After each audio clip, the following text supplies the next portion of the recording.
+2 economics புக்ல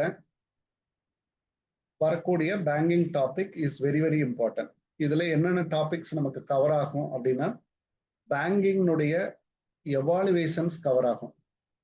structure and evaluation அப்படின்னு சொல்லுவோம், அந்த பார்ட் நமக்கு கவர் ஆகும். வளர்ச்சி இல்லையாங்க, எவால்யூஷன். அடுத்ததா பாத்தீங்கன்னா ஆர்பிஐ ஃபுல்லாவே இங்க கவர் ஆயிடும். ஆர்பிஐ அண்ட் இட்ஸ் ஃபங்க்ஷன் டீடைல்டா கவர் ஆகும். அடுத்ததா பாத்தீங்கன்னா டைப்ஸ் ஆஃப் அக்கௌண்ட்ஸ்லும் இதுலயே வந்துருங்க. டைப்ஸ் ஆஃப் அக்கௌண்ட்ஸும் இதுலயே வரும். அல்லது நம்மளோட காமர்ஸ் புக் கூட இது படிச்சுக்கோங்க. டைப்ஸ் ஆஃப் அக்கௌண்ட்ஸ்க்கு அங்க ஈஸியா இருக்கும். அடுத்ததா பாத்தீங்கன்னா டிஜிட்டல் டிரான்சாக்சன்ஸ், இதெல்லாம் இதுலயே கவர் ஆயிடுங்க. டிஜிட்டல் டிரான்சாக்சன் அதாவது டிஆர்பியினுடைய என்டையர் சிலபஸை, பேங்கிங்கோட என்டையர் சிலபஸை நீங்க எடுத்தீங்க அப்படின்னா ஆல்மோஸ்ட் 70% இதுக்குள்ளதான் இருக்கும். ஆல்மோஸ்ட் 70%. அப்ப இந்த 30 பேஜை நீங்க இடைவிடாத படிச்சுட்டா பேங்கிங் காலிங்க. பேங்கிங் காலி. நல்லா புரிஞ்சுக்கோங்க, பேங்கிங்க நீங்க முடிச்சிட்டீங்கன்னு அர்த்தம். இப்படிதான் ஒவ்வொரு சப்ஜெக்டா எடுத்து வச்சுக்கிட்டே வரணும். சிலபஸ் சிலபஸ் சிலபஸ், தாரக மந்திரம் சிலபஸ் தான். சிலபஸ்ல இல்லாத தாண்டி வேற பக்கம் போகாதீங்க. நமக்கு மணி அண்ட் பேங்கிங்ல மணிங்கிற பார்ட் எல்லாமே இதுக்குள்ள இருக்கும். அதெல்லாம் கூட வேண்டாம், நம்ம சிலபஸ்ல இருந்து எடுத்துட்டாங்க. பேங்கிங் தான் இருக்கு. தேவைப்பட்டா படிச்சு வச்சுக்கோங்க. M1 M2 M3 அந்த மணி மட்டும் படிச்சுக்கோங்க. மற்றதெல்லாம் don't worry about it. Okay, சல்வி ஸ்டார்ட். கமர்ஷியல் பேங்க் அப்படின்றது இன்ஸ்டிடியூஷன். அந்த institution make short term loans. பாருங்க, இவர் வந்து சிறிய கால கடன்களை, குறுகிய கால இல்லையா, குறுகிய கால கடன்களை அளித்து டு பிசினஸ், யாருக்கு, வணிகத்திற்கு. அதே சமயம் த ப்ராசஸ் ஆஃப் கிரியேட்டிங் மணி, அவங்க என்ன செய்யறாங்க, பணத்தை கிரியேட் பண்றாங்க அப்படின்றாங்க. இந்த ப்ராசஸ், இந்த வேர்டு தான் நமக்கு ரொம்ப முக்கியம். கிரியேட் மணின்னு யாரு இருக்கோ, ப்ராசஸ் ஆஃப் கிரியேட்டிங் மணின்னு யார் இருக்கோ அது குல்பர்ஸ்டன். இவருடைய டெஃபினிஷன் நல்லா பார்த்துக்கோங்க. இவருடைய டெஃபினிஷன்ல கிரியேட் மணின்னு இருக்கும். சார், பணம் தான் மணி கிரியேட்ஸ் மணி அப்படின்றாரு. பணம் தான் பணத்தையே செய்யும் அப்படின்ற ஒரு கான்செப்ட் யாருடையது அப்படின்னா இவர் தான். அப்ப ஷார்ட் டேர்ம் லோனை கொடுத்து அதன் மூலமா வட்டியோட சேர்த்து அவங்க என்ன பண்றாங்க, பணத்தை கிரியேட் பண்றாங்க, ஒரு பிசினஸை கிரியேட் பண்றாங்க அப்படின்றதுதான் அவருடைய கருது. ஓகே, இதுல வேற என்னென்னலாம் படிக்கணும், சரி குயிக்கா ஹைலைட் பண்ணிட்டே வந்துடுறேன். நீங்க இதெல்லாம் பார்த்து இதெல்லாம் படிச்சிருங்க. அப்போ finance is the life blood of economic activities. எந்த பிசினஸ் எடுத்துக்கிட்டாலும் இதுதான் எக்கனாமிக் ஆக்டிவிட்டி. அக்ரிகல்ச்சர், இண்டஸ்ட்ரி, எது வேணாலும் சொல்லலாம். அப்போ it is a fundamental financial services அப்படின்னா அது எது அப்படின்னா accepting deposits and loans. Accepting deposits and lending loans. Lending loan. அப்போ ஒரு பேங்க்ங்கிறது பாருங்க, எ பேங்க், அதுக்கான மீனிங் கொடுத்திருக்காங்க. எ பேங்க் அப்படின்றதுக்கான மீனிங், ஒரு பேங்க்ங்கிறதுக்கான மீனிங் அப்படின்னு அர்த்தம். அப்போ ஒரு பேங்க்ங்கிறது ஜெனரலா எப்படி அண்டர்ஸ்டுட் பண்ணிக்கலாம் அப்படின்னா, fundamental financial service such as accepting deposit and loan. அடுத்ததான் banking sector act as a backbone of modern business world. Modern business வேர்ல்டுக்கு இதுதான் பேக் போன், முதுகெலும்பு அப்படின்னு சொல்றாங்க. இன்னுமே நம்ம படிக்கிறோம் இல்லையா, பொருளாதாரத்தின் முதுகெலும்பு அப்படின்னா, நம்ம இந்திய பொருளாதாரத்தின் முதுகெலும்புனா என்னமா சொல்லுவோம்,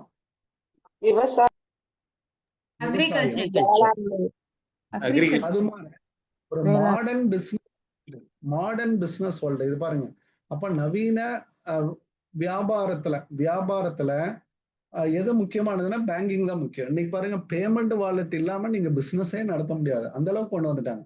The payment banking system, the banking system significantly contribute for development of any country. எல்லா கண்ட்ரிலையும் இது வளர்ச்சின்றதா வருது. The financial stability of the country, bank are highly regulated most of the countries. Sir, எங்கெங்கெல்லாம் பேங்குங்கிற ஒரு அமைப்பு நல்லா செயல்பட்டு வருதோ அந்த கண்ட்ரி எல்லாம் நல்ல பினான்சியல் ஸ்டெபிலிட்டியில இருப்பாங்கன்னு அர்த்தம். ஓகே, ஹிஸ்டாரிக்கல் டெவலப்மெண்ட், இதுல யார் யாரு எப்படி எல்லாம் கொண்டு வந்தாங்க அப்படின்றத பார்க்கலாம். அப்போ ரிக்ஸ் பேங்க் ஆஃப் ஸ்வீடன், இது ஒரு வாட்டி கேட்டிருந்தாங்க. இந்த ஜப்பான்ல இருக்கக்கூடிய ஒரு பேங்கை பத்தி ஒண்ணு கேட்டிருந்தாங்க ஒரு கொஸ்டின்ல. அது அநேகமா இதாத்தான் இருக்கும்னு நினைக்கிறேன். எம்ஓபி பாலிடெக்னிக்கல் இருந்து கேட்டிருந்தாங்க. இதெல்லாமே படிச்சுக்கணும். Riksbank of Sweden which sprung from the private bank established 1656. எப்ப இருந்தே ஸ்டார்ட் பண்ணி ஆரம்ப காலகட்டமே ஸ்வீடன்ல ஸ்டார்ட் ஆயிடுச்சு. ஸ்வீடன் ரிக்ஸ் பேங்க் அப்படின்றது the oldest central bank in the world அப்படின்றா. உலகத்திலேயே பழமையான சென்ட்ரல் பேங்க். பழமையான சென்ட்ரல் பேங்க்னா இதுதான். It acquires the sole right of the note issue 1897. இவங்க என்ன செய்யறாங்க, நோட்டை இஷ்யூ பண்றாங்க. காகித பணம் இல்லையா, நோட்டு காகித பணம் அப்படின்னு வச்சுக்கலாம். The fundamentals of art of banking is developed by bank of England. அவங்க தான் தொடங்குறாங்க. அப்போ அடிப்படையாகவே இதெல்லாம் தெரியுது. ஸ்வீடன்ல ஆரம்பிச்சதெல்லாம் நிறைய பேருக்கு தெரியாது. பட் இங்கிலாந்துல ஆரம்பிச்சது தான் அடிப்படையானது. த ஃபர்ஸ்ட் பேங்க் இஷ்யூஸ், அவங்க தான் நோட்டை இஷ்யூ பண்றாங்க. அதாவது பிரபலமானது இவங்க தான். The large number of central banks were established between 19 central பேங்க்னா மைய வங்கிகள். ஒவ்வொரு நாட்டுக்கும் ஒவ்வொரு மைய வங்கி இருக்கும் இல்லையாங்க, அதுதான் இங்க சொல்றாங்க. இன் 1955 நாமளே 35ல தான் வந்திருக்கோம். 49ல தான் நாம என்ன பண்ணிருக்கோம், அதை கவர்மெண்ட் மைய வங்கியா நம்ம முழுக்க அங்கீகாரம் கொடுத்திருக்கோம். அப்போ compliance the resolution passed by International Finance Corporation அவங்க சொல்லியிருக்காங்க. புரூசெல்ஸ் அப்படின்ற ஒரு உடன்படிக்கையில புரூசெல்ஸ் அப்படின்ற இடத்துல நமக்கு என்ன பண்ணிருக்காங்க, ஐஎஃப்சி வந்து ரெசல்யூஷனை பாஸ் பண்ணியிருக்காங்க. நீங்க ஒவ்வொரு கண்ட்ரியும் ஒவ்வொரு நாடும் நீங்க என்ன பண்ணிக்கணும், ஒரு தனியான ஒரு மைய வங்கியை வச்சிருக்கணும் அப்படின்னு சொல்லியிருக்காங்க. ஐஎஃப்சிஐ இதை பத்தி இண்டிகேட் பண்ணது யார், மைய வங்கியை உருவாக்க சொன்னது யாரு அப்படின்னா 1920 ஐஎஃப்சியால வலியுறுத்தப்பட்டது. The South African reserve bank 1921 வந்துருச்சு. The central bank of China 28ல வருது. Reserve bank of India New Zealand, reserve bank of New Zealand அப்படின்றவங்க 34ல வராங்க. ரிசர்வ் பேங்க் ஆஃப் இந்தியா இதுதான் நம்மளுடைய 35ல வரும். சென்ட்ரல் பேங்க் ஆஃப் சிலோன் 50ல வராங்க. பேங்க் ஆஃப் இஸ்ரேல் 54ல தான் எஸ்டாப்ளிஷ் பண்றாங்க. இதெல்லாமே ஒரு கிளான்ஸ் பார்த்து வச்சுக்கணும். History of Indian banks. The first bank of India bank of Hindustan, இது ப்ரீவியஸ்ல நம்ம நல்லா படிச்சிருக்கோம் இல்லையாங்க. அண்டர் பிரிட்டிஷ் ரூல்ல கொண்டு வந்தது. The banking system is India controlled and dominated by presidency bank. அப்போ பிரசிடென்சி அப்படின்றத பிரிச்சு வச்சிருக்காங்க.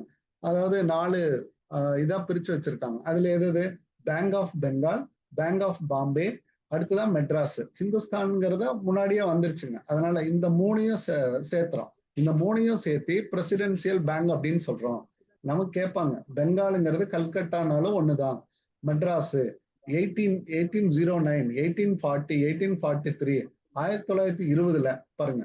இதெல்லாம் 80லயே 18th செஞ்சுரியிலேயே வந்துட்டாங்க. 19 கூட நீங்க கொண்டு வரக்கூடாது. இது எல்லாத்தையும் மெர்ஜ் அப்படின்னா என்ன அர்த்தம், ஒருங்கிணைப்பு செஞ்சுட்டாங்க.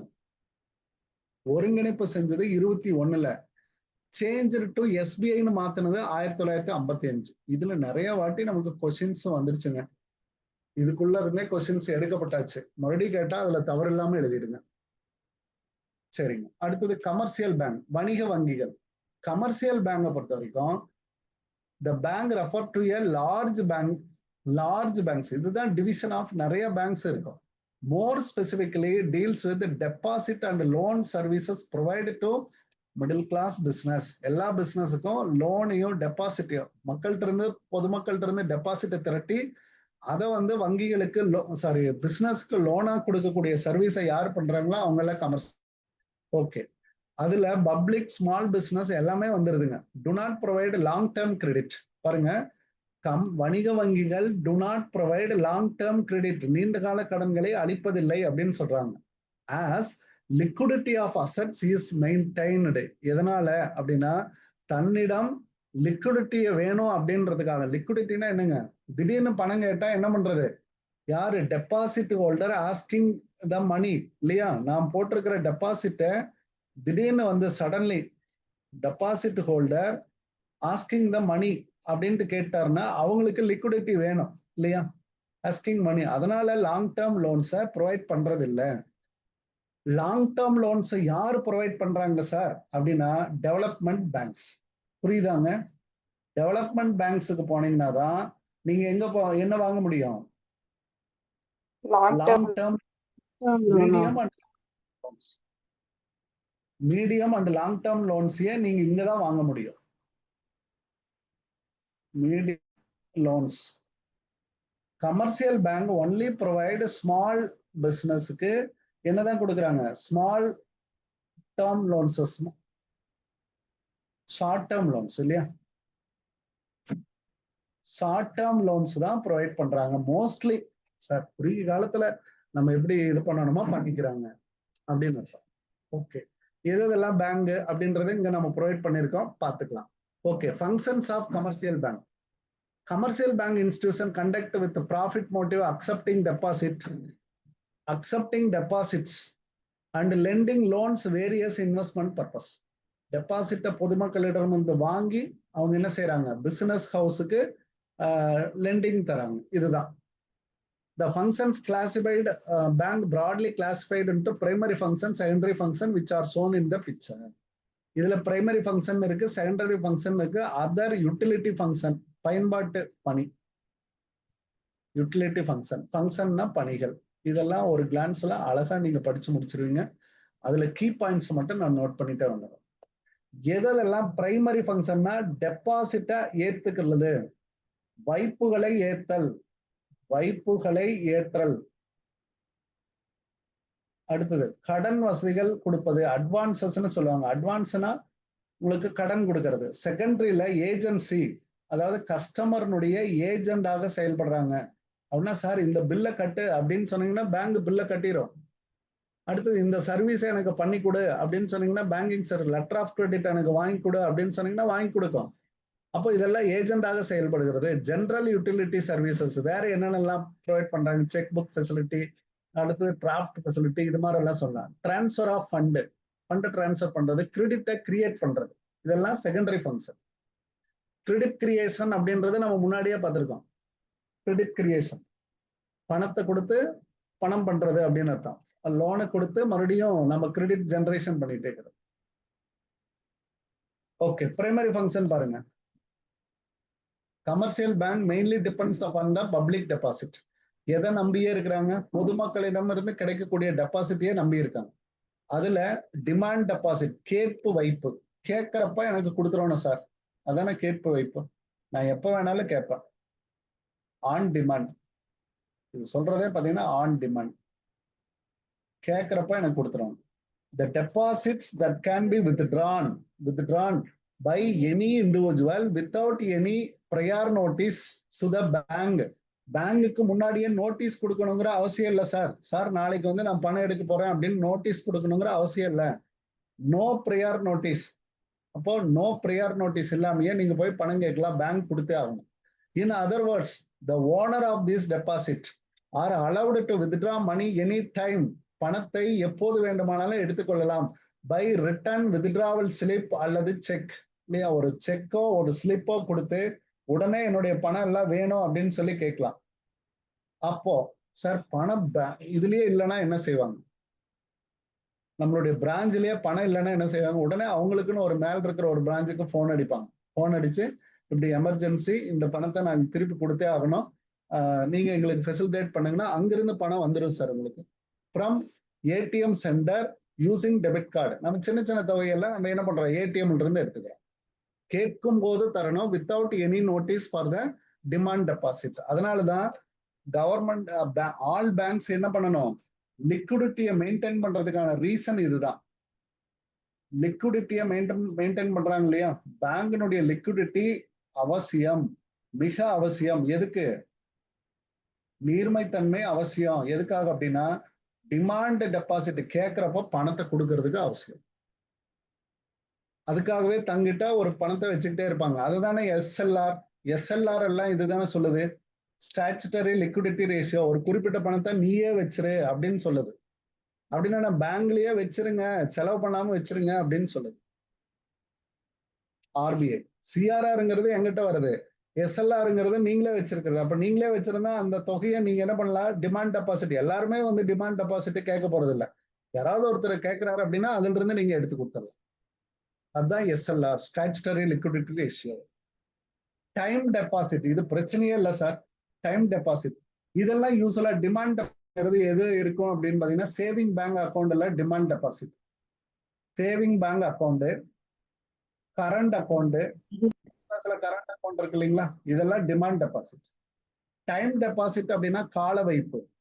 கால வைப்பு அப்படின்றதுக்கு என்ன சொல்லலாம், பிக்சட் டெபாசிட். சார் இவ்வளவு காலத்துக்கு நான் போட்டு வச்சிட்டேன் அப்படின்னா நீங்க கேட்க மாட்டீங்கன்னு அர்த்தம். இவ்வளவு காலத்துக்கு பணத்தை நீங்க திருப்பி, RD recurring deposit, recurring deposit அப்படின்னா நீங்க போட்டுட்டே இருப்பீங்க, கேட்கவே மாட்டீங்க. மெச்சூரிட்டியில தான் வந்து கேட்பீங்க, இல்லைன்னா இடையில வந்து வித்ட்ரா. ஒரு கொஸ்டின்ல நான் ரீசெண்டா பார்த்தேன், why fixed deposit account not provided for ATM services. நீங்க ஒரு பிக்சட் டெபாசிட் வச்சிருக்கீங்கன்னா உங்களுக்கு ஏன் ஏடிஎம் சர்வீசஸ் கொடுக்கறது இல்லை அப்படின்னு சொல்லி கேட்டாங்க. ஒய், ஏன் கொடுக்கறது இல்லை? ஃபிக்ஸ்ட் பீரியடுக்கு அக்கவுண்ட்ல இருக்கணும். மெச்சூரிட்டி பீரியட் வரையும் எடுக்கணும்.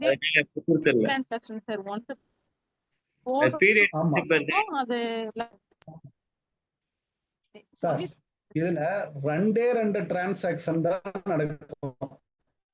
பிக்சட் டெபாசிட்ல ரெண்டு டிரான்சாக்சன், ஒன்லி 2 டிரான்சாக்சன் அப்படின்றான். என்ன அப்படின்னா, ஃபர்ஸ்ட் நீங்க பணத்தை டெபாசிட் பண்றீங்க இல்லையா, டெபாசிட் இன்டு பேங்க். ஃபர்ஸ்ட் பணத்தை போடுறதுக்காக வரீங்க, ஒரு டிரான்சாக்சன் கம்ப்ளீட்டட். 2 டிரான்சாக்சன் அட் எண்ட்லயோ அல்லது நடுவுலையோ ஒரு 5 இயர்ஸுக்கு போடுறீங்க அப்படின்னு பாருங்க, அப்போ வித்ட்ரா பண்றதுக்கு வரீங்க. இன்பிட்வீன்ல நோ டிரான்சாக்சன் உங்களுக்கு பேங்குக்கும், அப்படிதானே?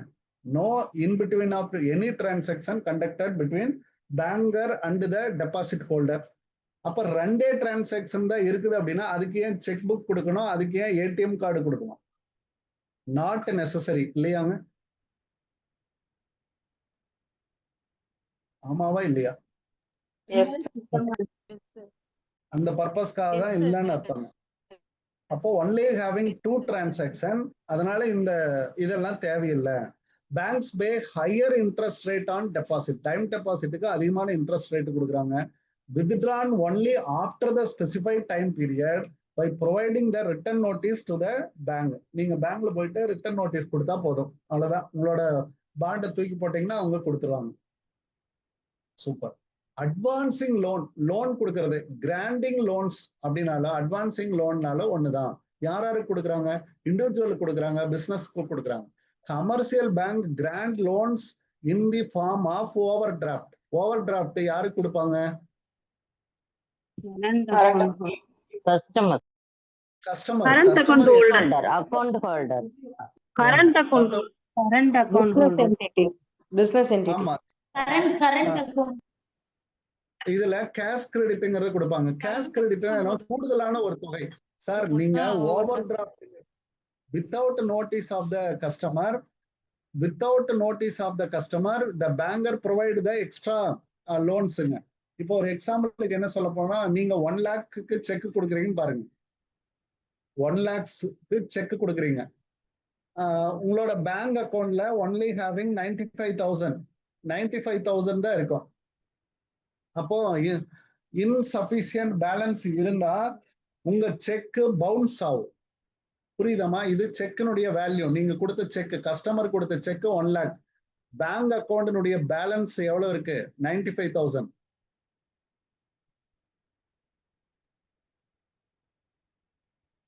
அப்ப செக் பவுன்ஸ் ஆச்சு அப்படின்னா என்ன நடக்கும்? உங்களோட பிசினஸ்னுடைய கிரெடிபிலிட்டி போயிடும். நீங்க அவருக்கும் உங்களுக்கு நடுவில் இருக்கக்கூடிய கிரெடிபிலிட்டி போயிடும். அதனால பேங்கர் என்ன செய்யறாங்க? கஸ்டமருக்காக ஒரு 5,000 எக்ஸ்ட்ரா ப்ரொவைட் பண்றாங்க.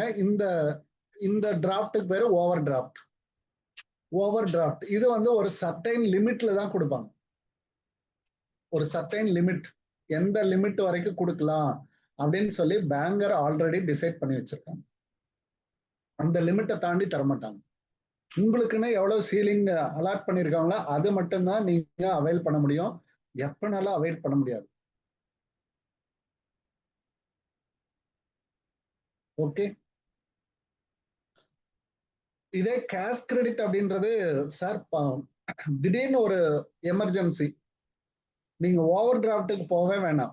ஓவர் டிராஃப்ட்டுக்கே போக வேண்டாம். பேங்கர்கிட்ட போய் நீங்க கேட்கலாம், சார் நான் ஃப்ரீக்வெண்டா ட்ரேட் பண்ணிட்டு இருக்கிற ஒரு கஸ்டமர், எனக்கு ஒரு நெசசிட்டி சார், இவ்வளவு பணம் தேவைப்படுது அப்படின்னு சொன்னீங்கன்னா, இந்த பேங்கர் ப்ரொவைட் த ஆல்டர்னேட்டிவ் வே உங்களுக்கு பணத்தை கொடுப்பாரு. அதுக்கு பேரு கேஷ் கிரெடிட் அப்படின்னு அர்த்தம்.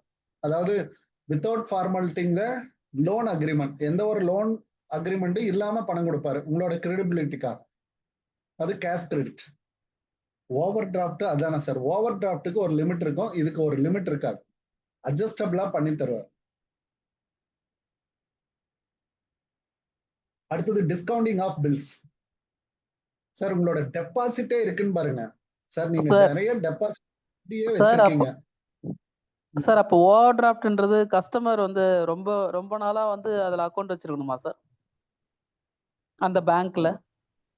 சார் ஓவர் டிராஃப்ட்ங்கிறது ரொம்ப நாள் இருக்கணும்ன்ற இல்ல சார், நீங்க எந்த அளவுக்கு டிரான்சாக்ஷன் பண்றீங்க அப்படின்றத பொறுத்துதான் அந்த அக்கௌண்ட்டுக்கு ஓவர் டிராஃப்ட் ஃபெசிலிட்டி கிடைக்கும்.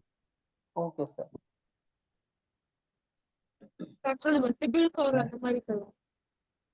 ஆமாமாங்க, நீங்க நிறைய டிரான்சாக்ஷன் பண்றீங்கன்னா உங்களுக்கு அவங்கள தானே பிடிக்கும் பேங்குக்கு. இப்போ உங்களால நிறைய டிரான்சாக்ஷன் ஆகுது அப்படின்னா பேங்குக்கு இன்கம், அந்த சர்வீஸை ப்ரொவைட் பண்றதுனால தானே அவங்க இதை எடுத்துக்கிறாங்க, இன்கம் ஜெனரேட் பண்றாங்க.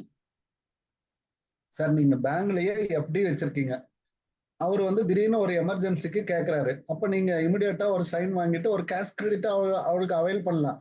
அவர் தர முடியலையா, அவரோட எஃப்டில எடுத்து கொடுக்க சொல்லிடலாம். சார் இது இந்த டைம் பீரியடுக்கு மேல முடியாது, அப்படி இல்லைன்னா ஒண்ணு செட்டில் பண்ணுங்க, இல்லைன்னா உங்களோட எஃப்டில சார்ஜ் பண்ணிட்டுமான்னு கேட்பாரு. எது வேணாலும் பண்ணுவாங்க.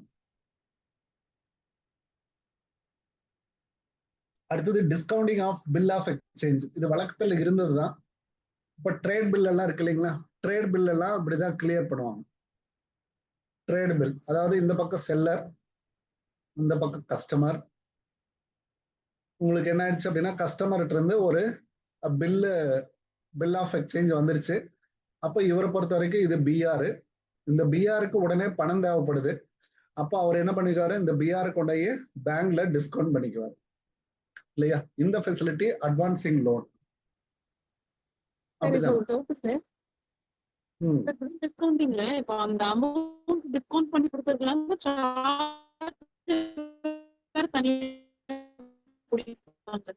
ஃபங்க்ஷன் சார் எதுங்க தனி ஃபங்க்ஷன் வந்து டிஸ்கவுண்ட் பண்ணி நம்ம கொடுக்குறாங்க சார் அமௌண்ட்.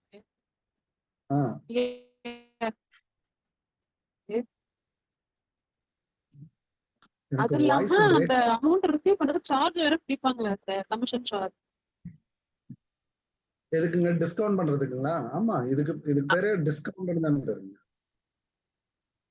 இப்போ நம்ம எக்ஸாம்பிள் வந்து இப்ப நம்ம 1 lakh இருக்குன்னு வச்சுக்கோ சார், இப்ப நான் உங்ககிட்ட எடுத்து போய் கொடுத்தேன்னா அவங்க டிஸ்கவுண்ட் பண்ணி இப்போ ஒரு 80,000 அந்த மாதிரி கொடுக்குறாங்கன்னா அந்த 20,000 அவங்களுக்கு கிடைக்கும். பிளஸ் நமக்கு அந்த கமிஷனும் பிடிப்பாங்களா, அந்த அமௌண்ட்டுக்கான கமிஷனும் தனியா பிடிப்பாங்களா சார்? இல்ல இப்போ டிஸ்கவுண்ட் பண்ணாவே அவங்களுக்கு என்ன கிடைக்குதுங்க, அந்த இன்கம் வந்துருது இல்லையா. பேங்கை பொறுத்த வரைக்கும் டிஸ்கவுண்ட்ங்கிறது இன்கம். இப்போ வந்து ஒரு 10,000 ரூபாய் பில்லுங்க, பேங்கர் என்ன சொல்றாங்க அப்படின்னா 800 ரூபாய் பிடிச்சிட்டு உங்களுக்கு 9,200 ரூபாய் கையில கொடுத்துட்றாங்க இல்லையா. ஆன் மெச்சூரிட்டி எவ்வளவு நாள் நீங்க அந்த டிஸ்கவுண்டிங் பில்லுல கிரெடிட் அவைல் பண்றீங்க அப்படின்றத பொறுத்துதான். அப்போ அதுல இருக்க ஒரு 3 months பில்லுன்னு பாருங்க, 800 பிடிச்சிட்டாங்க, மிச்சத்தை கொடுத்துட்டாங்க. அப்போ அந்த 3 monthsல அந்த பேங்க் அந்த பில்லை ரீடைன் பண்ணி வச்சுக்கிறதுக்கு 800 ரூபாய் அப்படின்றத அதனுடைய பொருள். அந்த கஸ்டமர் வரப்ப எவ்வளவு அவர் சார்ஜ் பண்ணுவாருங்க, அதே 10,000 தான் வாங்குவார். மற்ற எக்ஸ்ட்ரா சார்ஜஸ் எதுவும் வாங்க மாட்டாரு. அது எப்ப சார்ஜ் பண்ணுவாருங்க, இந்த பில்லு டிஸ்ஹானர் ஆச்சுன்னா சார்ஜ் பண்ணுவாரு.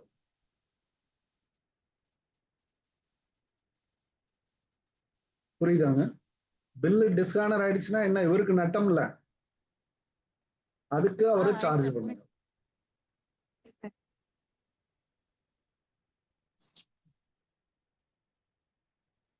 இதெல்லாம் கஸ்டமருக்கு கொடுக்குற ஃபெசிலிட்டிங்க.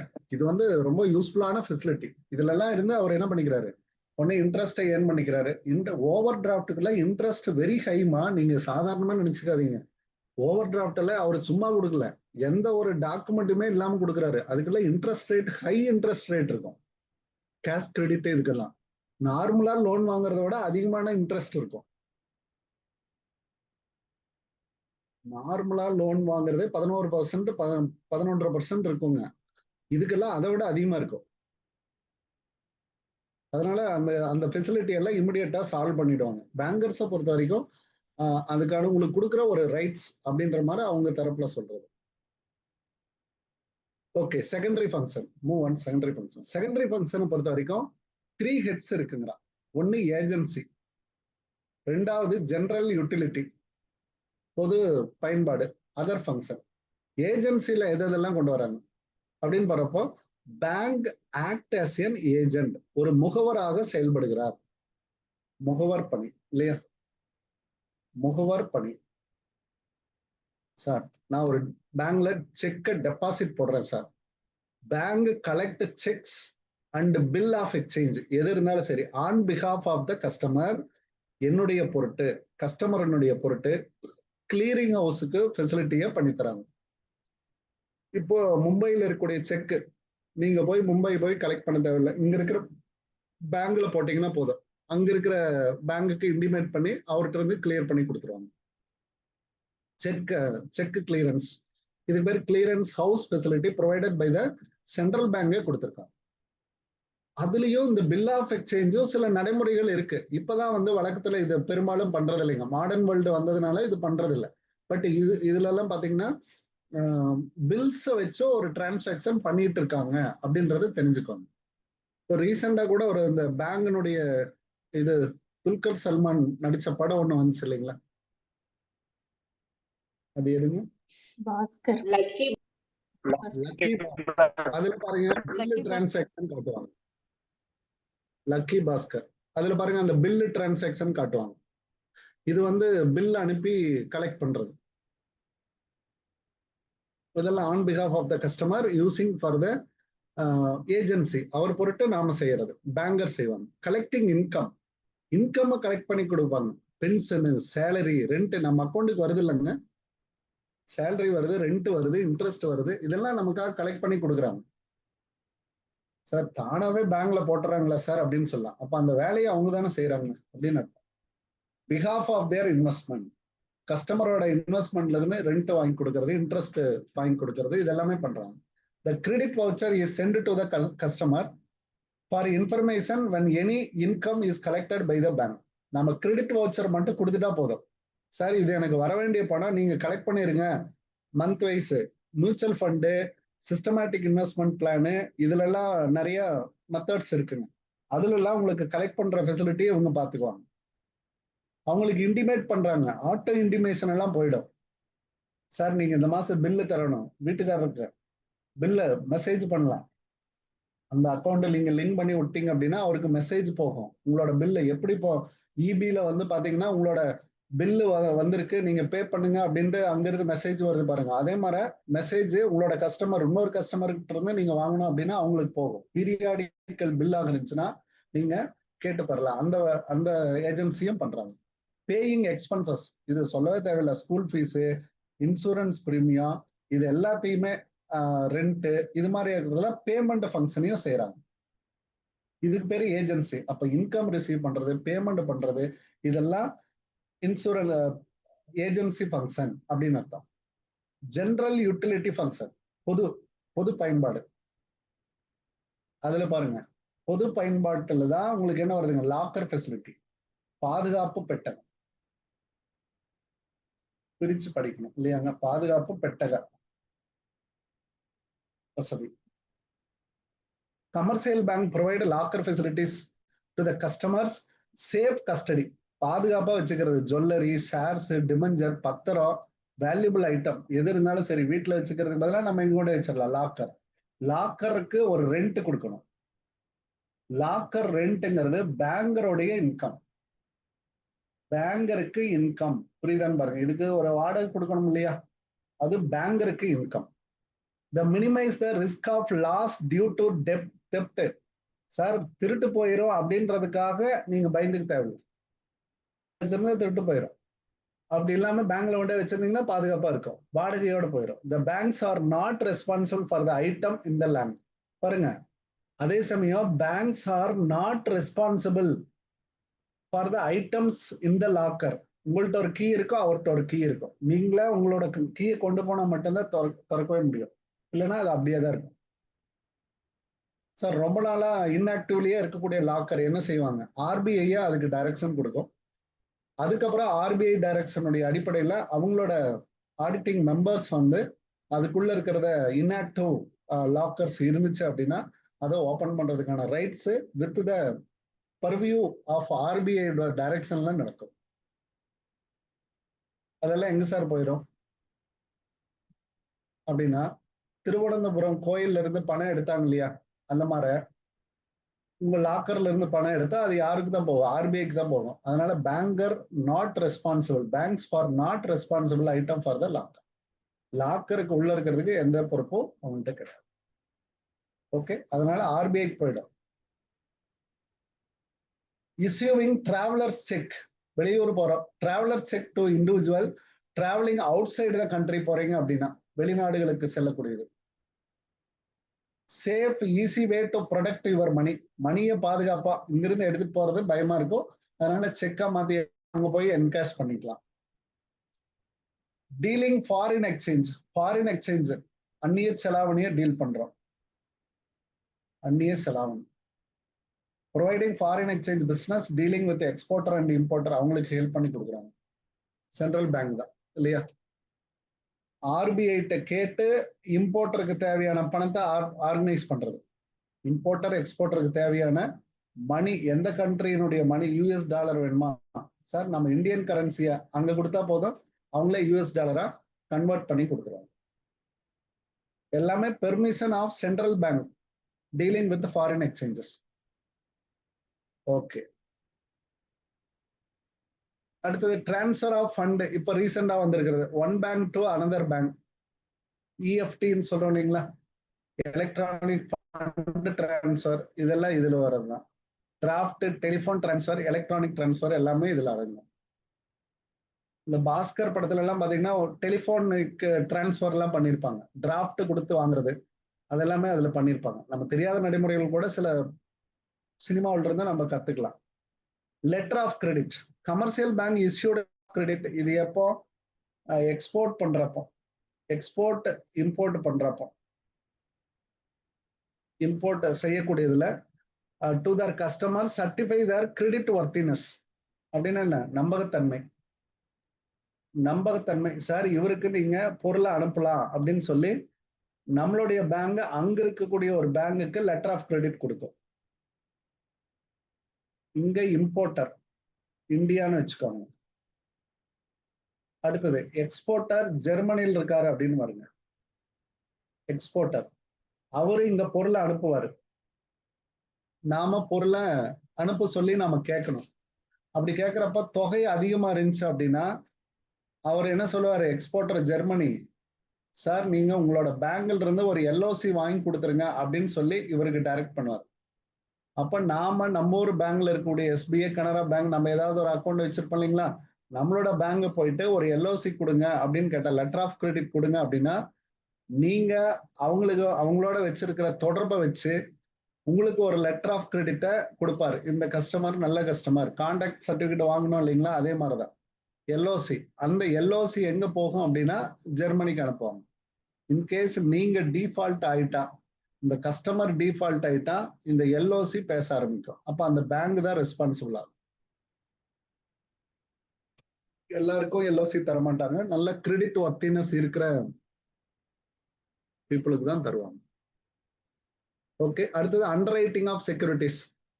சார் இது customer task of underwriting as public full faith and credit worthiness of the bank. Public don't hesitate buying their securities underwritten by the bank. பொதுமக்கள் வந்து பயப்படவே தேவையில்லை. எதுக்காக பயப்பட தேவையில்லை அப்படின்னா,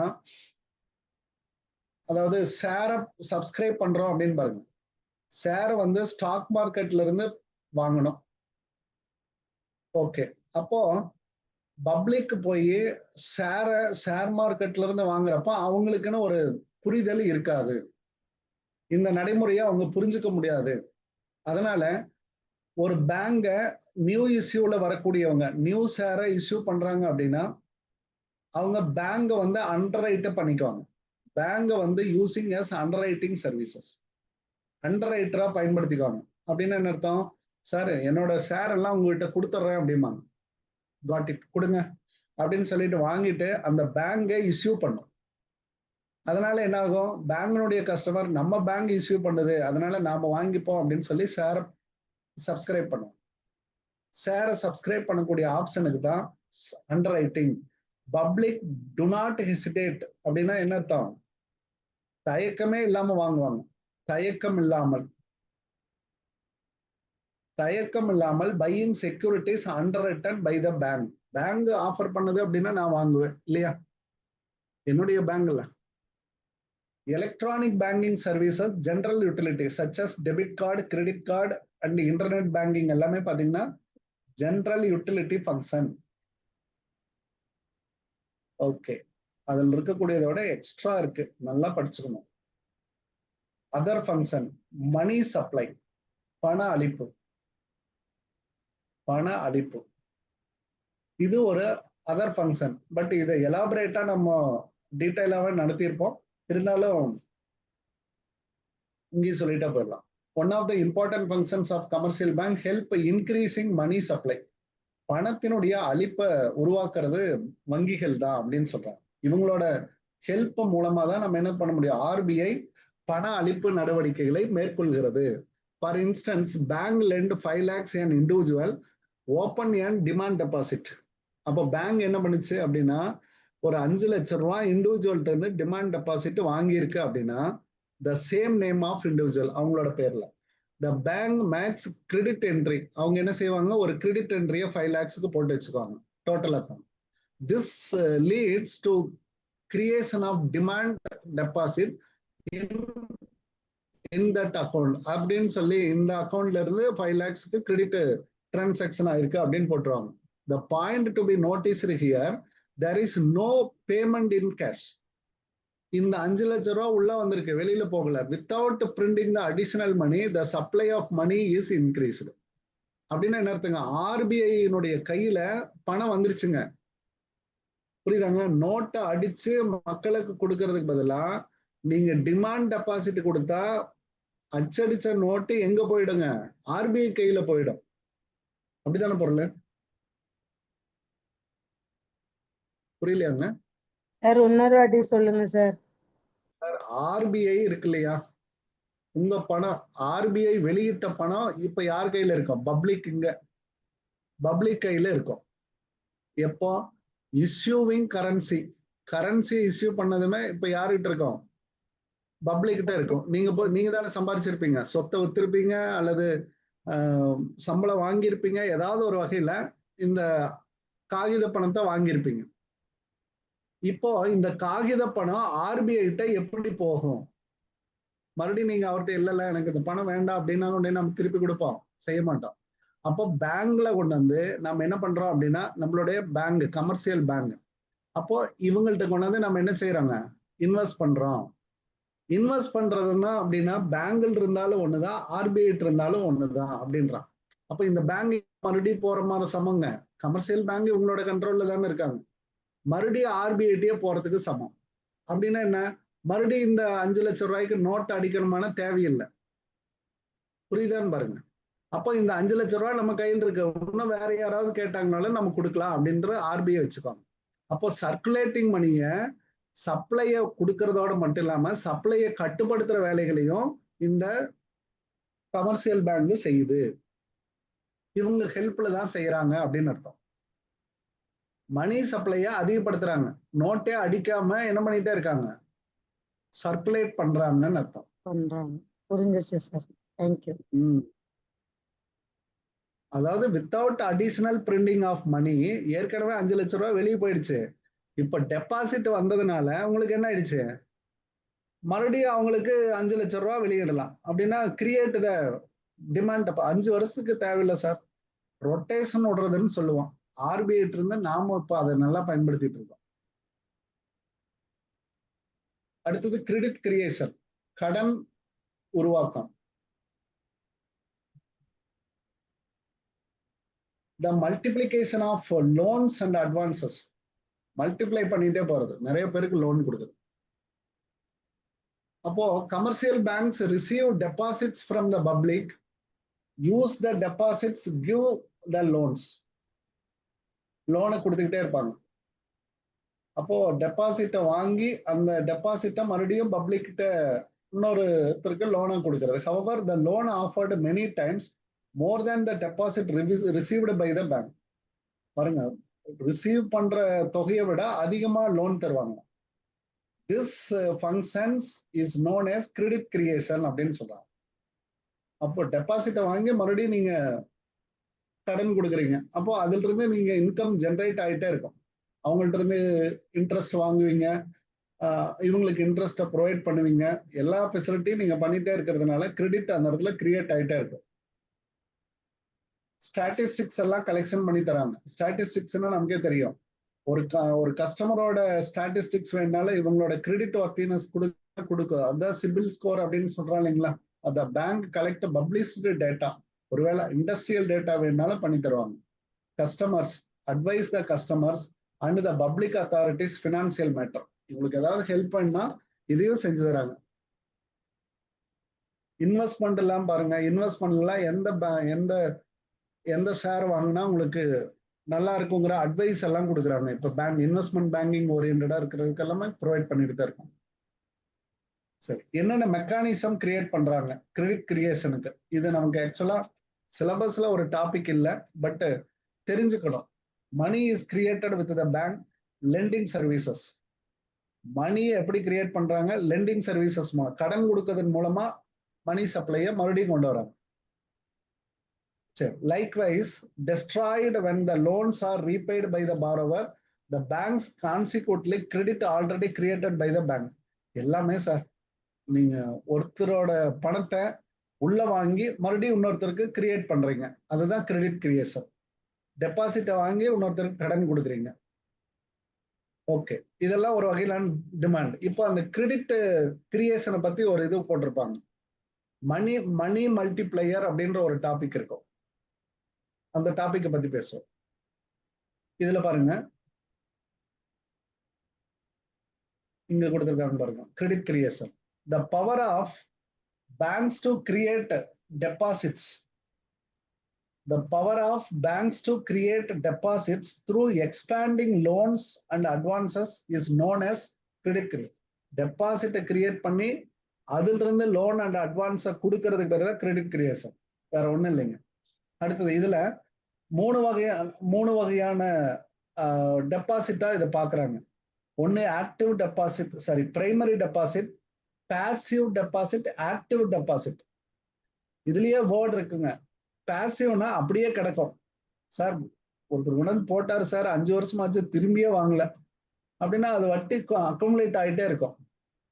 பேங்க் அதுக்கெல்லாம் நோட்டை அச்சடிச்சு வைக்காது. இவரோட பணத்தை எடுத்து கிரெடிட் கிரியேஷன் பண்ணியாச்சுங்கிற பேர்ல வெவ்வேறு கிரெடிட்டை கொடுத்துக்கிட்டே இருக்கும். சரி, இதுல 3 வகையான டெபாசிட் இருக்கு, இதை பத்தி தெரிஞ்சுக்கலாம். மாடர்ன் பேங்க்ஸ் கிரியேட் டெபாசிட் இன் 2 ways. ஒன்னு பிரைமரி டெபாசிட், அடுத்தது டிரைவ்டு டெபாசிட்ஸுங்களா. ஃபர்ஸ்ட் 2 இல்லையா, இந்த 2ஐயும் டிரைவ்டுல கொண்டு வரான். டிரைவ்டுனால பாசிவ்னால ஒண்ணுதான். இந்த பாருங்க, டெரைவ்டு தருவிக்கப்பட்ட அப்படின்னு அர்த்தம். முதன்மையான டெபாசிட் அல்லது தருவிக்கப்பட்ட deposit. A customer gives cash to bank and the bank create. Customer என்ன செய்யறாரு? கேஷ பேங்க்ல கொடுக்கிறாரு. பேங்க் கிரியேட்ஸ் த புக் டெப்ட். புக் டெப்ட் அப்படின்னா கடன். The named called as deposit. Sir, ordinary deposit என்னவோ அதுதான் பிரைமரி டெபாசிட். சரி, இதுக்கப்புறம் பாருங்க, but when such deposit is created without there being any prior payment and equivalent cash to the bank is called derived deposits. அதாவது when such deposit is created, இங்க create ஆனது without there any prior payment, sir எந்தவித செலுத்தலும் இல்லை, equivalent cash to the bank is called derived deposit. இது எப்படி நாம புரிஞ்சுக்கலாம் அப்படின்னா,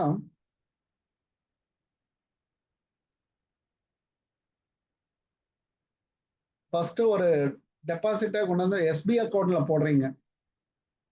எஸ்பி அக்கௌண்ட்ல போட்டதை நீங்க என்ன பண்ணுவீங்க, அடிக்கடி எடுத்துட்டே இருப்பீங்க இல்லையா? ஃப்ரீக்வென்ட்லி புக் டெப்ட் உங்களுக்கு தேவைப்பட்டுச்சுன்னா போய் எடுத்துக்குவீங்க. இது வந்து பிரைமரி டெபாசிட் நேச்சர்.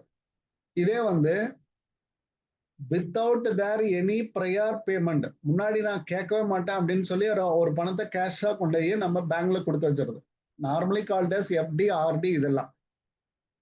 இதெல்லாம் டிரைவ்டு டெபாசிட்ஸ் அப்படின்னு அர்த்தம். அதாவது வங்கிகளுக்கு இது எப்படி வேணாலும் பயன்படுத்திக்கலாம் அப்படின்ற சொல்லக்கூடிய ஒரு deposit. Out of this primary deposit that bank makes the loans and advances to the customer. Primary deposit எல்லாம் லோன்ஸ் அண்ட் அட்வான்சஸ் கொடுத்துருவாங்க.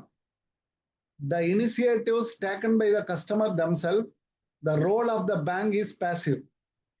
புரியுதான் பாருங்க. நீங்க கொடுத்ததுக்கு அப்புறம் அது வந்து பாசிவா மாறிடும் அப்படின்ற. உங்க பேங்க் அக்கௌண்ட்லயே அந்த பணம் இருக்காதுங்க, உங்களுக்கு நம்பர் மட்டும் தான் காட்டும். புரியுதாங்க? நீங்க ஒன்ஸ் டெபாசிட்டை கொடுத்துட்டீங்க அப்படின்னா வெறும் நம்பர். அந்த பணத்தை வேற ஒரு பர்பஸ்க்காக பயன்படுத்துறாங்க. அப்போ பேங்க் வந்து பாசிவ் ஆயிரும். These deposits are called as a passive deposit.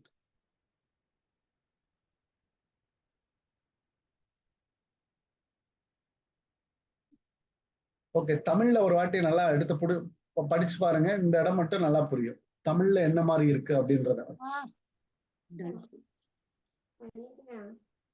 Okay, அதுல ரொம்ப நேரம் வேஸ்ட் பண்ண வேண்டாம். இது அவுட் ஆஃப் த பவுண்டரி தாங்க, ரொம்ப டீடைல்டா அந்த இடத்துல பார்க்க வேண்டாம். Okay, Central Bank insists the bank maintain the ratio between total deposit and create cash in their possession. இது வந்து நமக்கு CRR. Okay, Central Bank insists bank என்ன பண்ணணும், maintain a ratio between total deposit and their create cash in their possession. கையில வச்சிருக்கணும். அப்போ CRR, SLR அப்படின்ற topic எல்லாம் கொண்டு வராங்க. அப்ப ratio between cash and deposit minimum 20 அப்படின்றான். For the purpose of understanding, நாம புரிஞ்சுக்கிறதுக்காக சில அசம்ஷன் கொடுக்குறான். இது எக்ஸாக்ட் நாட் 20%. அது டைம் பீயிங் பாத்தீங்க அப்படின்னா மானிட்டரி பாலிசியை ஃபிக்ஸ் பண்றப்போ இதை ஃபிக்ஸ் பண்ணுவாங்க. ஒரு எக்ஸாம்பிளுக்கு, the bank don't have keep any excess reserve. 20% வச்சிருந்தா போதும், மற்றது எல்லாத்தையும் நீங்க வேற பர்பஸ்க்காக யூஸ் பண்ணிக்கலாம். அதுதான் பாசிபிள் அவென்யூஸ் அப்படின்னு பேர். நான் நேத்து கூட வகுப்புல சொன்னேன், இவ்வளவு மட்டும் வச்சுக்கிட்டு அவங்க என்ன பண்ணிக்குவாங்க, மாத்திக்குவாங்க அப்படின்னு சொன்னேன். இதுல இருந்து உருவாகிறதா மணி மல்டிப்ளையர் அப்படின்னு சொல்லக்கூடிய ஒரு டாபிக். மணி மல்டிப்ளையர் இங்க இருக்கு பாருங்க, இங்க கான்செப்ட் இருக்கு பாருங்க, மணி மல்டிப்ளையர். பாருங்க எப்படி எடுத்துக்கிறாங்க அப்படின்னு பாருங்க. மணி மல்டிப்ளையர் அப்படின்னு சொல்லப்படுறது 20% வச்சுக்கணும் அப்படின்னா ஒரு ரூபாய்க்கு 20%ங்க. அப்போ இந்த இடத்துல நீங்க எப்படி எடுத்துக்கிறீங்க அப்படின்னா 1/20. 1/20%. இதுக்கான ஃபார்முலா இங்க கொடுத்துருக்காங்க.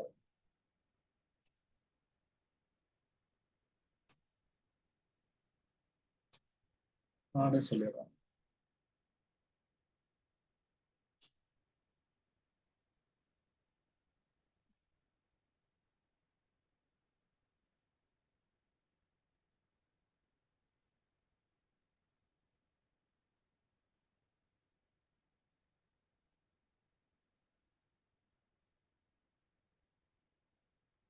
மணி மல்டிப்ளையருக்கு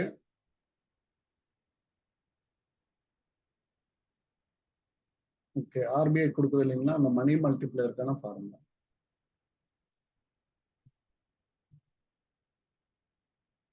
ஆர்பிஐ போங்க இங்க முன்னாடியே.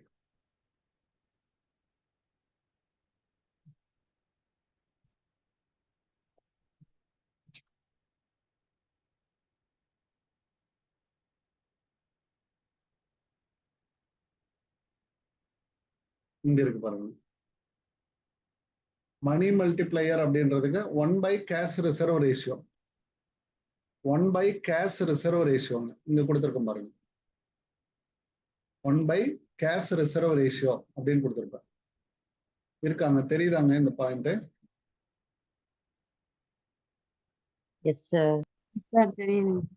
அதாவது எவ்வளவு பர்சன்டேஜ நீங்க அங்க நிறுத்தணும் அப்படின்னு சொல்றாங்களோ அது. இப்போ ஒரு எக்ஸாம்பிளுக்கு பாருங்க, அங்க கொடுத்திருக்கிறத இப்படி நான் விவரிச்சு சொல்றேன். ஒரு எக்ஸாம்பிளுக்கு 20% நம்ம என்ன வச்சுக்கிறோம், சிஆர்ஆர் அப்படின்றத மெயின்டைன் பண்ணியிருக்காங்க அப்படின்னா அந்த பேங்குக்கு, அப்போ ஒவ்வொரு ரூபாய்க்கும் 20% நீங்க கையில வச்சிருக்கணும். அதாவது ஆர்பிஐ கிட்ட கொடுத்துடணும். அப்போ a customer deposit 1000 primary deposit, இதுக்கு பேரு நம்ம என்ன சொல்றோம், primary deposit. The total bank deposit increases by 1000. பாருங்க, நீங்க 1000 ரூபாய் ஒரு கஸ்டமர் 1000 ரூபாய் போட்டதுனால பேங்கினுடைய பாருங்க டோட்டல் பேங்கினுடைய டெபாசிட் 1000 ரூபாய் அதிகமாயிடுச்சு. அப்படின்னு என்ன, பேங்க்ல ஏற்கனவே 1 லட்சம் ரூபாய் டெபாசிட் இருக்குன்னா இப்போ 1,10,000 ரூபாய் டெபாசிட். அப்போ but money supply the public does not change as cash offset by the bank money. அப்போ பேங்க்ல பணம் வந்துட்டதுனால பப்ளிக்கோட பணத்துல எந்தவித சேஞ்சஸும் இல்லை. இப்ப பாருங்க, பேங்க் என்ன செய்யும், த பேங்க் ஹேஸ் 1000 கேஷ். இப்ப பேங்கோட கையில 1000 ரூபாய் வந்துருச்சு. It needs keep 20%. அப்ப இதை வந்து சிஆர்ஆர்னு போட்டு எங்க போயிடும், ஆர்பிஐனுடைய செஸ்ட்டுக்கு போயிடும்.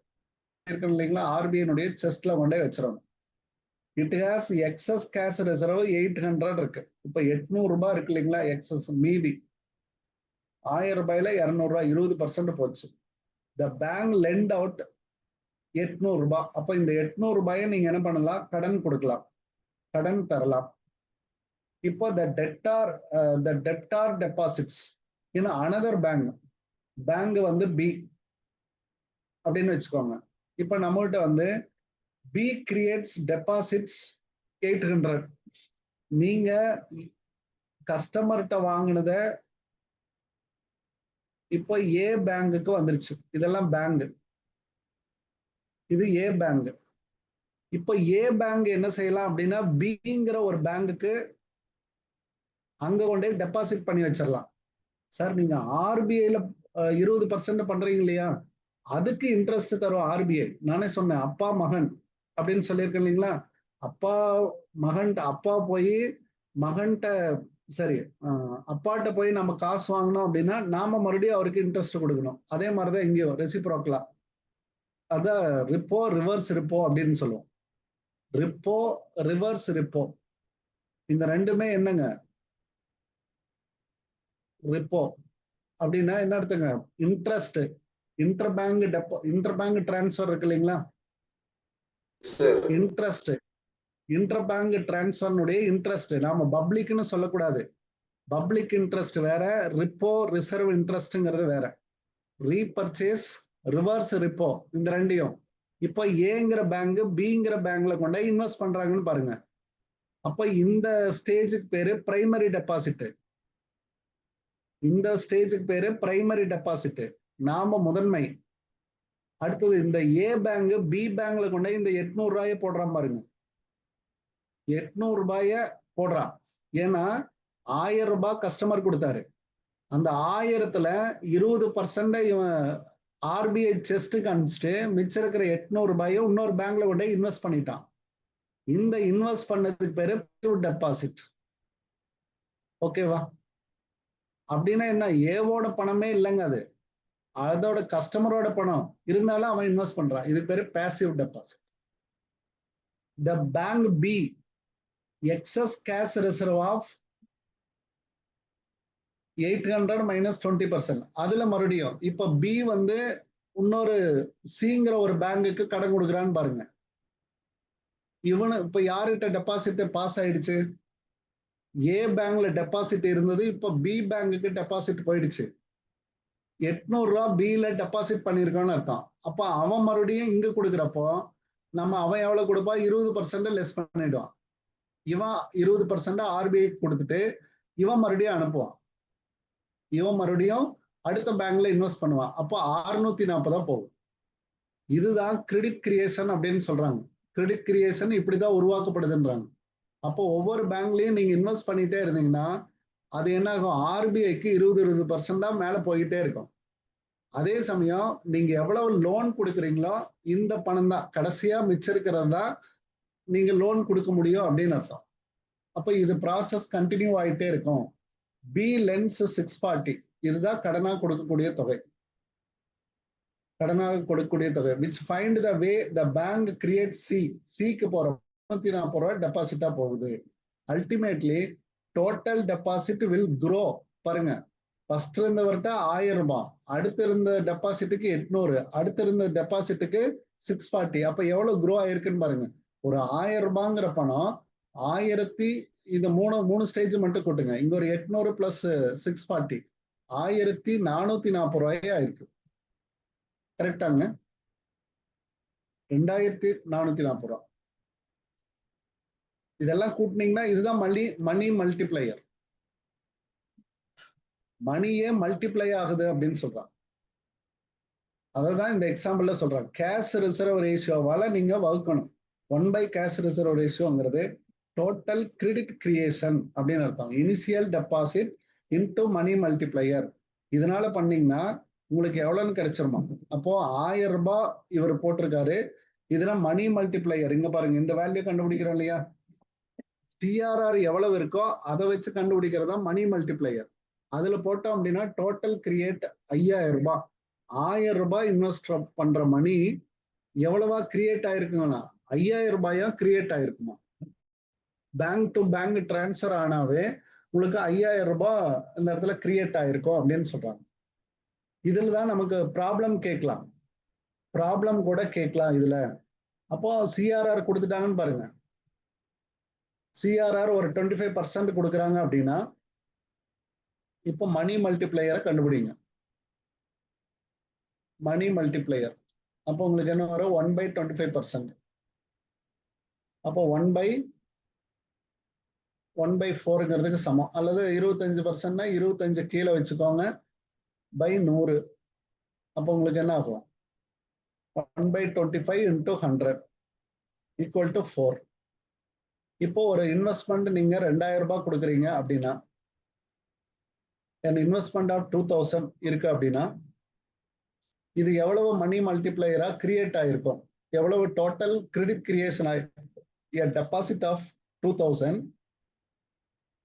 எவ்வளவு கிரெடிட் ஆயிருக்கும் அப்படின்னு பாத்தீங்கன்னா 4ஆல மல்டிப்ளை பண்ணிக்கோங்க.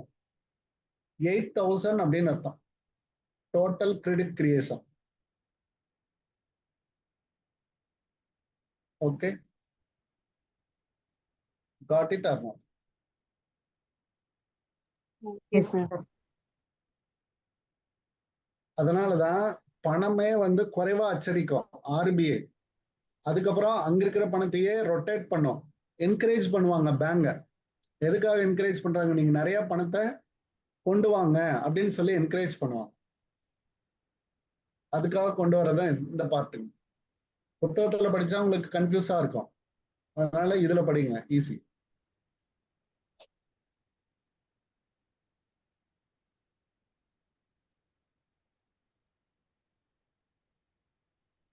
Okay, again come back. Money multiplier அங்க கன்ஃபியூசிங்கா இருக்கிறத தனித்தனியா பிரிச்சு நான் உங்களுக்கு சொல்லியிருக்கேன். எவ்வளவா கிரியேட் ஆயிருக்கும்? 5000 உங்களுக்கு கிரியேட் ஆயிருக்கும். அடுத்து role of commercial bank in economic development. இதை மட்டும் படிச்சுங்க போதும். கேபிட்டல் ஃபார்மேஷன் இல்லையா? எசென்சியல் ஃபார் எக்கனாமிக் டெவலப்மெண்ட்டுக்கு பேங்க் தான் ஆதாரம். அதனால பேங்க் சேவிங்ஸ், ஸ்மால் சேவிங்ஸை மொபிலைஸ் பண்றது, mobilise the savings and invested into business அப்படின்றது நமக்கு என்ன ஆகுது? கேபிட்டல் மார்க்கெட்ல வித்தியாசமா, அதாவது மூலதன திரட்டல், கிரியேஷன் ஆஃப் கிரெடிட். இப்பதான் நம்ம பார்த்தோம் மணி மல்டிப்ளையர். கிரியேஷன் ஆஃப் கிரெடிட் வந்தாவே அங்க என்ன வந்துடணும்? மணி மல்டிப்ளையர் வந்துடணும். மணி மல்டிப்ளையர்னுடைய ஃபார்முலான்னு கேட்டாங்கன்னா அதுக்கு நீங்க என்ன சொல்லுங்க? 1/CRR 1 - MPC போடலாம் சார், இல்ல 1/MPS போடலாம். ஓகே. சேனலைசிங் த ஃபண்ட், அதுல மணி அண்ட் சப்ளைனா நம்ம ஒரு வீடியோ கொடுத்துருப்போம். அதுல போய் பாருங்க, இன்னும் டீட்டெயிலா இருக்கும். நீங்க பிளாங்கா இருந்தா கூட நல்லா புரிஞ்சிடும் உங்களுக்கு. மணி அண்ட் சப்ளைல ஒண்ணு இருக்கு, கண்டிப்பா நம்ம அதை படிச்சிருக்கோம். அவ்வளவு பேங்கிங்ல இன்ஃபர்மேஷன் இருக்கு. அறிவு தாங்க பேசும். வரக்கூடிய எக்ஸாமே அதுதான். நீங்க அத்தனையும் மண்டையில வச்சுக்க முடியாது. அறிவார்ந்து இருந்தீங்க அப்படின்னா அழகா எக்ஸாம் அடிச்சிடலாம். தன்னம்பிக்கை தாங்க முக்கியம். நீங்க அத்தனையும் படிச்சு மெமரைஸ் பண்ணணுங்கிறது முட்டாள்தனம். தன்னம்பிக்கையோட படிச்சு ஒவ்வொரு கான்செப்டையும் நீங்க அண்டர்ஸ்டாண்ட் பண்ணிட்டீங்கன்னா உங்களை அடிச்சுக்க முடியாது. உங்களுக்கு டெஃபினட்டா உங்களுக்கு என்ன கிடைச்சிரும்? பணி வாய்ப்புகள் கிடைச்சிரும். நீங்க படிக்கிறத தவிர வேற வழியே கிடையாது. Syllabus heavy. Banks monetise the dept, finance to government, employment generation, bank promote entrepreneurship. இது அத்தனை வேலைகளையும் செய்யும். தேவைப்பட்டது மட்டும் நம்ம அண்டர்லைன் பண்ணிட்டே போகலாம் குயிக்கா. இப்போ nowadays banks are offer save their money, bring their saving mobilized and perform their function, remain ideal used creating other assets. பாருங்க, கோல்டில் இன்வெஸ்ட் பண்றது, அது இது மாதிரியான வேலைகள் எல்லாமே மொத்தத்துல உங்களுக்கு கிரியேட் ஆகிட்டே இருக்குன்றான். கிரியேஷன் ஆஃப் பேங்க் கிரெடிட், இதுதான் ஆல்ரெடி நம்ம சொல்லிட்டோம். ஓகே, ஃபாஸ்டர் எக்கனாமிக் டெவலப்மெண்ட்டுக்கு கிரியேஷன் தான் வேணும் அப்படின்றான்.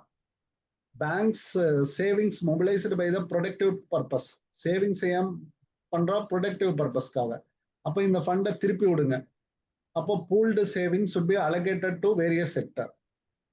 வெவ்வேறு செக்டருக்கு போய் சேரட்டும் அப்படின்றான். அதுதான் அதுல தேவைப்படுறது. Encouraging right type of industry. நல்ல இண்டஸ்ட்ரிக்கு கடன் கொடுக்கறதன் மூலமா அந்த ரைட் பர்சனை நீங்க ஐடென்டிஃபை பண்ணுவீங்க. Extending loans, right type of persons. Okay, அதனால they grant loan advances, great demand by the professionals. Business இருக்கவங்க லோன் வாங்காம செய்யவே முடியாது. கிரைசஸ் எல்லாம் வராது அப்படின்றான். யூஎஸ்ல எல்லாம் ஏற்பட்டுச்சு, இங்கெல்லாம் நம்ம இருந்தோம் அப்படின்னா அதுக்கு பாதுகாப்பான இந்த ரைட் டைப் ஆஃப் இண்டஸ்ட்ரிக்கு கடன் கொடுத்தது தான் அப்படின்னு அர்த்தம். இதெல்லாம் ஒரு வாட்டி தமிழ்லயே படிச்சிருங்க. அந்த ஏரியாவில் கவர்மெண்டினுடைய பேங்க் ஒண்ணுதான். Treasury bill, RBI has given 68,000 crores given to India. 99% RBI surplus government தான் இருக்கு அப்படின்னு சொல்றாங்க. Employment generation, bank branches opened frequently leads to creation of new employment opportunity. Branch open பண்ணா அதுல அபிஷியல் வராங்க இல்லைங்களா, அதெல்லாமே எம்ப்ளாய்மெண்ட் ஜெனரேஷன். அடுத்ததா பாத்தீங்கன்னா நியூ என்டர்பிரனர்ஸை டேக்அப் பண்ணி formulate the project, managerial guidelines, technical and managerial guidelines provide பண்றது, இது எல்லாமே முக்கியம். NBFI, இது நமக்கு ஒரு part. NBFI, non banking financial institution. Non banking financial institution does not full banking licences. பாருங்க, இவங்களுக்கு முழுசா கிடையாது. Not supervised by the central bank. அதுவும் பார்த்துக்கோங்க, சென்ட்ரல் பேங்க் கமர்ஷியல் பேங்க் தான் சூப்பர்வைஸ் பண்ணும். பேங்கிங் ஃபினான்சியல் இன்ஸ்டிடியூஷனை சூப்பர்வைஸ் பண்ணாது. அப்போ to not carry the pure banking services. இவங்கெல்லாம் முழுசா பேங்கிங் சர்வீஸை பண்ண மாட்டாங்க. அக்செப்டிங் டெபாசிட், அடுத்ததா பார்த்தீங்கன்னா அக்செப்டிங் லோன்ஸ் அப்படின்னு நம்ம சொல்லுவோம் இல்லையா, இந்த ரெண்டுல ஏதோ ஒன்று தான் பண்ணுவாங்க. They will carry on other financial transaction.